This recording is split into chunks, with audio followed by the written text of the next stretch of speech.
Kalau yang beragama tidak, termasuk mungkin di ilmu medis ini tidak wilayah saya, tapi saya cerita mungkin masalah-masalah kayak ya apa hal-hal yang menurut kita dilarang, menurut agama mereka enteng saja.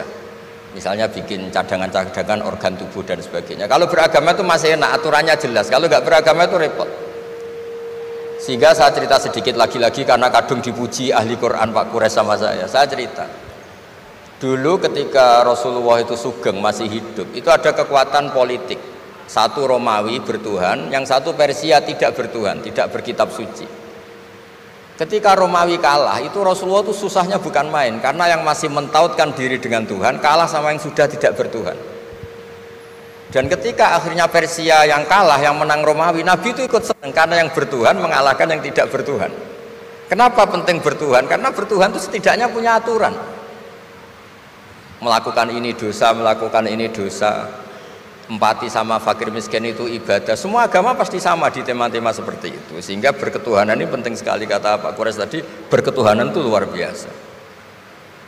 Terus kedua, ini penting juga. Saya mohonnya, saya pernah juga disowani beberapa tokoh dari Mabes Polri. Saya sering bilang, Indonesia utamanya pejabatnya harus terima kasih sama seluruh rakyat Indonesia, karena itu aset yang sebenarnya Indonesia ya seluruh rakyat Indonesia. Saya cerita satu cerita, ini hadis sahih di Bukhari, nggak bisa dipertentangkan. Ini hadis sahih di Bukhari, di Muslim. Di antara yang diapresiasi Allah itu adalah potensi jahat kita tidak menjadi, tidak kita wujudkan. Kalau seluruh rakyat Indonesia, tidak usah seluruh, 1/4 kita ini maling semua. Itu negara miskin kok, karena biayai kita di penjara 2 tahun, 3 tahun. Separuh kita mentalnya membunuh, habis Indonesia. 1/4 saja, 1/3 saja, 1/8 saja punya mental killer, itu habis Indonesia. Ketika rakyat kita, ketika tetangga kita, masyarakat kita tidak melakukan kejahatan, itu ketertiban yang sejati. Maka semua bentuk ketidakkriminalan yang dilakukan oleh rakyat Indonesia itu awal dari aset bangsa ini. Coba kalau semua orang mencuri, habis negara untuk biayai di penjara. Semua orang kriminal, berkahnya mereka tidak melakukan, Indonesia baik-baik saja. Sebab itu ketika ada sekian kebaikan, Nabi terakhir ngendikan apa? Takufu syarroka anin nas fa innaha shadaqatun minka ala nafsik.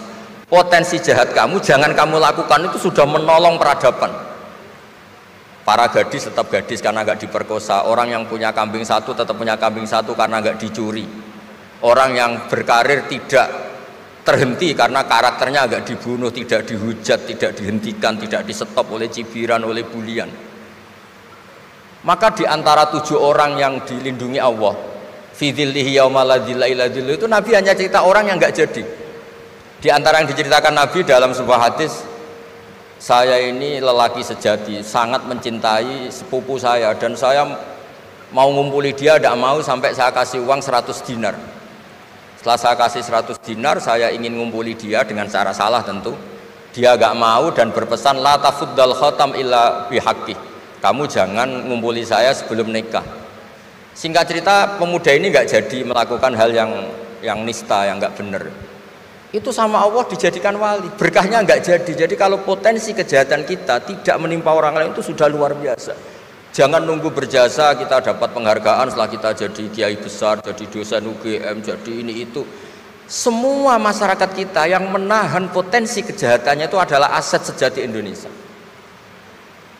Karena sekali mereka berkejahatan, entah itu mencuri, merkosa, habis. Harapan kita sebagai bangsa habis.